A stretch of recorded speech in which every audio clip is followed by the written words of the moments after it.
All right, welcome to Talk Tickers. Today, we're diving into something pretty interesting. TTM Technologies' latest earnings call. They just posted an absolutely stellar quarter, but the market's reaction? Well, it was a bit of a head-scratcher. Okay, let's just jump right into the big number here. TTM didn't just beat expectations, they absolutely blew them out of the water. We're talking a record non-GAAP EPS of 58 cents. That's a full 11.5% above what the street was looking for. Just wow. And, that bottom line beat was really powered by some serious top-line growth.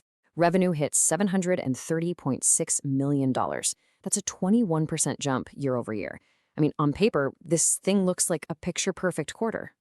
So here's the plan. We're going to start with the Q2 results, then dig into what's behind that big beat. Think AI and defense. After that, we'll tackle the big question, the guidance and that weird market reaction. Then we'll look at their long-term strategy, and we'll wrap it all up with our final verdict, the next call. All right, let's get into it. And I want to be clear, this wasn't just a beat on one or two numbers. The strength was pretty much everywhere you looked. Now, when you look at a table like this, it's easy to just focus on the big revenue number. But here's what really stands out to me, that operating margin expansion, up 210 basis points. That shows they're not just growing, they're growing efficiently. And look at that cash from operations, nearly $100 million. Plus, they're keeping leverage super healthy at just 1.2 times. This is high-quality execution, plain and simple. Okay, so we know the numbers are great, but where is all this growth actually coming from? Let's pop the hood and look at the engine, because this is where the whole AI and defense story really starts to get exciting. So as you can see, aerospace and defense is still their biggest piece of the pie, their bread and butter at 45%. But the real growth story, the thing that's firing on all cylinders, is coming from their AI-exposed segments. I mean, look at that. Data center computing is now over 20% of the business. That's huge. And you don't even have to take my word for it. The CEO said it himself. But look at the numbers behind that quote.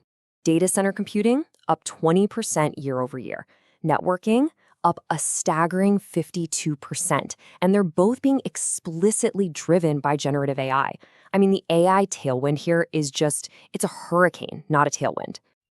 And at the same time, let's not forget about that anchor, the aerospace and defense segment. It also hit a record for revenue. But what's even more important is this massive backlog, $1.46 billion.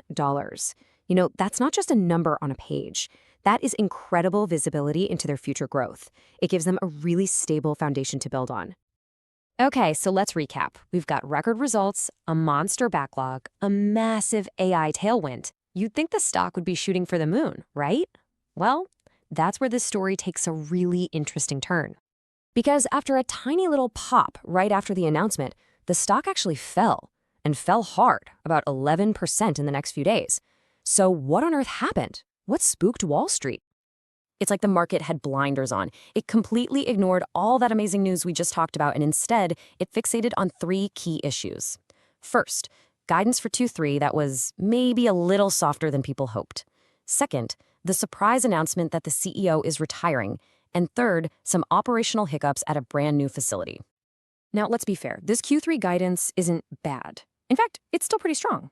But, and this is a big but, the midpoint of that revenue range basically suggests things are going to be flat compared to the blowout Q2 they just had. And after a quarter like that, I think investors were expecting more. That's what really fueled that weak guidance story. So this is the million-dollar question, right? Are these just short-term bumps in the road, or is this a sign of a real crack in the long-term story? Well, if you look at the moves management is making, it's pretty clear they're playing the long game here. Yeah, TTM is absolutely playing chess here, not checkers. They are making massive strategic investments to de-risk their supply chain. They snapped up a huge facility in Wisconsin for US-based production, and they're doubling down in Malaysia. And let's be clear, this isn't just about adding capacity. This is a direct answer to their customers who are practically screaming for ways to diversify their supply chains away from China. And this timeline really puts it all into perspective. It shows you just how smart these moves are. You've got production ramping up at their new U.S. facilities right before these new defense rules, the NDAA rules, kick in 2027. Those rules are going to require critical defense parts to be made outside of China. TTM is positioning themselves to catch that entire wave of demand. It's perfectly timed. Okay, but let's not sugarcoat it. Making these big moves is tough, and there are real challenges. Here's the big one. That new facility in Penang, Malaysia, the ramp up is going slower than they expected, and that delay is now a 210 basis point drag on their operating margins. That's a huge hit to profitability, and it's definitely a key reason the market is feeling so skittish. All right, so that brings us to the final call. How do you weigh all this? On one hand, you've got a fantastic quarter that's getting overshadowed by some near-term worries. On the other, you have this massive strategic transformation happening under the surface. So here's our verdict. The next call on TTM Technologies. Look, we see these near-term headwinds as real. The market's not wrong to be focused on the Penang margin drag, the Q3 guide, and the CEO change. But we think those are temporary. The long-term catalysts, the pivot to AI and defense, the US reshoring trend are incredibly powerful. So our rating is outperform. We believe the market is putting way too much weight on the short-term hiccups and seriously underappreciating the strategic pivot that's already underway. For us, this pullback looks like a buying opportunity. So the big question is, can you look past the short-term noise to see the long-term picture? And of course, please remember, this is not financial advice. This analysis is for informational purposes only.